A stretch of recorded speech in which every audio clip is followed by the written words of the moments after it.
Hello, Mr. Jacobs? Hey, Sam, I'm over here. What's going on here? And what's with all the bed sheets hanging from the ceiling? Welcome to the gift wrapping station. I've told kids that if they have any presents that they need wrapped, this weekend my garage is a safe and secret place to do that. That's really cool. I could have used something like this when I was a kid. My brothers would always stand by my bedroom door trying to catch a glimpse of what I had gotten them. It never made sense. Little brothers usually don't. I should know. I am one. Come on in, Monica. It's all set up. Can you help me? This suitcase won't go through the door. Let me put my stuff down first. I'll help. Thanks, Sam. Hey, Mr. Jacobs, are any of these taken? Morning, Gabby. No, you're the first ones here this morning. Just pick a table and close the curtain behind you. Wow, you thought of everything. Tags, bows, ribbons? I thought there was only going to be wrapping paper and tape. Mr. Jacobs likes to do things right. From the looks of it, you do too. Is that suitcase full of presents? Yeah, I may have gone a little crazy this year. What can I say? I like giving presents. It's my gift or something. I'll let you get settled then. Thanks. All right, it looks like this is everything I need. I'm going to get started. Sounds good. You girls want something to listen to while you work? Sure, that'd be great. I'll start up the radio. You know what I could go for right about now? What's that, Sam? I was thinking some cider, or maybe some eggnog if you have it. As it so happens, I have both. Why don't you bring them both out here and we can all have some together? Sounds good. Be right back. How's everything going in there, girls? Got everything you need? I'm good, Mr. Jacobs. Maybe? What's up, Monica? Are you running out of wrapping paper or maybe tape? No, I'm just trying to figure out how I'm going to wrap this particular present. Can you come in and take a look? But he'll see what you're getting him. Don't be dumb, Gabby. I wouldn't wrap a gift for Mr. Jacobs in his house. I'd do that at home. All right, coming in. Wow! No wonder you had a suitcase. Man, I wish I could see. Don't you dare. I might have a present for you in here that isn't wrapped yet. Fine, then I won't let you see my stuff. Gabby, you already gave me your gift. You had me open it and everything. Yeah, well, maybe I have another one for you. Sure. It is an impressive collection of gifts, I have to say. Who are all these for?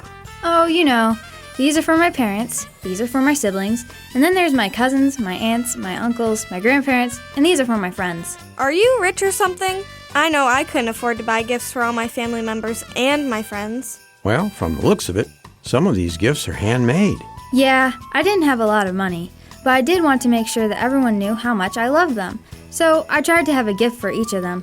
Which isn't a problem if you have a small family like mine. You're shopping for the whole state. You don't think it's too much, do you, Mr. Jacobs? Not at all. Although it's not the only way to show your love for someone, a gift can be a wonderful way to show someone how much you care.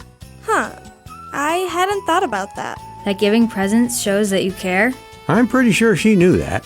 Yeah, I kind of figured that out a while ago. I was just thinking about how on Christmas we give each other gifts and it's not really our birthday. Isn't Christmas about celebrating Jesus' birthday? Okay, where are you going with this? I don't get it. Well, doesn't it make sense to try and figure out what he wants for Christmas? But we can't get God presents. He's got everything already. Actually, I can think of something that God would like very much if he got it for Christmas. Really? What is it? I've got cider and eggnog. Oh, yeah, not mixed together, just on their own. Am I interrupting something? The girls have asked an important question. Oh, yeah?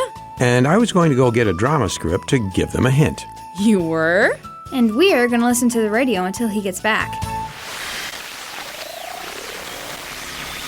And now, from the garage of Lionel Jacobs comes the delightful drama, The Precious Puppy, an adapted biblical parable about God's love. Once upon a time in the deep midwinter, there was a young lady who lived by herself. I live in the little house on the corner, the one with the white picket fence. It's a lovely home, the perfect place to live. One day, as she was walking downtown, she happened past a pet store. Hey, look what I can do. In the big window, she saw an adorable puppy. I can do tricks. I can bark. Ruff, ruff. Hi. Well, aren't you just the cutest thing ever? And look at that tail wagging. To the casual observer, it would appear that it was love at first sight. The lady walked into the store and rang the bell on the counter. Yeah, I'm coming. What can I do for you, hon? Hello. I was just passing by, and I was wondering how much is that little doggy in the window? Which one? The one with the wagging tail? How much is that doggy in the window? I'm assuming it's for sale. Oh, yeah, but you don't want to buy that doggy in the window. Why ever not? She is a free-spirited kind of creature. She's prone to wander, if you catch my drift. I don't actually. She's run away from her last 15 owners. She acts all good, but as soon as she sees a squirrel, or a car, or just gets an idea in her head, she's gone. Oh my. So how much? Seriously? You want to put up with that kind of trouble? I don't care about the trouble. She's beautiful and I want her more than anything. Yes, I want you too. Yes, take me home. How much? Well, that's the other thing. Since she's a bit of a troublemaker, she's destroyed a lot of property. Obviously, the dog can't pay it off herself, so the bill goes to the owner. All right, let's see it. The store owner shrugged and reached behind the counter, pulling out a very full folder of bills, fines, and receipts. I counted up the cost, and the total is in the hundreds of thousands. There's no way you can afford this dog, ma'am. Honestly, it's pointless to even have her on display. But I'm not the one writing the story. Thank you. I'll be right back. Don't let anyone else take that dog. Trust me, you don't have any competition. Hundreds of thousands of dollars worth of damages. Looks like I'm gonna have to raise some money. And so, she went into her house and pulled everything out onto her lawn. Everything must go. You, sir, can I sell you my oven? How about a TV set? You, ma'am, how would you like a sofa? After she sold everything in her house, she didn't stop. Car for sale, reasonable rates, low mileage. And after she found a buyer for her car, she sold the last thing she had. Well, goodbye, little house on the corner with the white picket fence. You were the perfect place to live. She then took all of her money and was able to pay off all the bills and fines the dog had amassed. She had given up everything, but she had gotten what she truly wanted. Me too. Some people are just crazy about dogs. This story might seem a little far-fetched, but the fact of the matter is that this is how God feels about you. He loves you so much that he was willing to give away everything he had in order to make you part of his family. You might mess up from time to time and even wander away, but God still loves you more than anything and will always think that you are the best gift he could ever receive.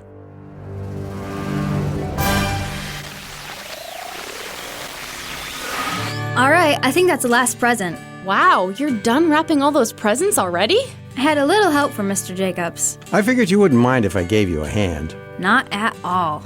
How about you, Gabby? You almost done over there? Oh yeah, I'm almost done. You sound a little thoughtful over there. Everything all right? Yeah, I'm just, thinking about the drama script that we acted out earlier. It's a little weird. Weird?